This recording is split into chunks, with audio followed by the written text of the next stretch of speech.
JPK a disparu depuis 15 ans maintenant. Sa famille cherche toujours à obtenir justice.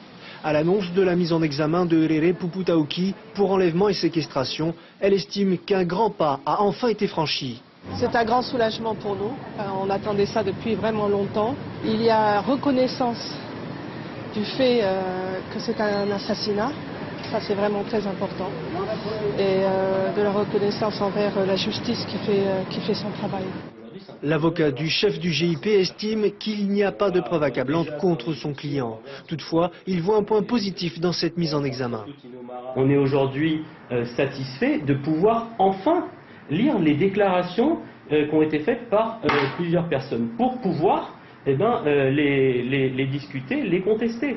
Ces accusations sont fausses, elles sont infondées et on apportera la preuve rapidement qu'elles sont fausses. Sur ce point-là, je suis confiant. L'avocate de la famille considère ces propos étonnants et légers, compte tenu des nouveaux témoignages soumis au juge d'instruction. Dire qu'il ne se passe rien, c'est une grave erreur d'appréciation, à mon avis. Et ce qui est intéressant de voir, je dirais, on a un proverbe qui dit « le chien aboie, la caravane passe ». Eh bien, la caravane passe, et puis on verra ce qui se passera le jour du procès. Vous avez des gens qui sont capables de nier l'évidence. Chacun est maître de ses propos. S'ils veulent le faire, ça n'est pas un problème.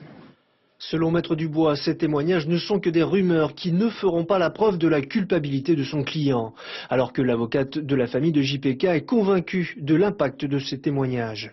Mais au final, si procès il y a, ce sera aux jurés de la cour d'assises de se forger une intime conviction et dire s'il y a eu assassinat dans l'affaire JPK.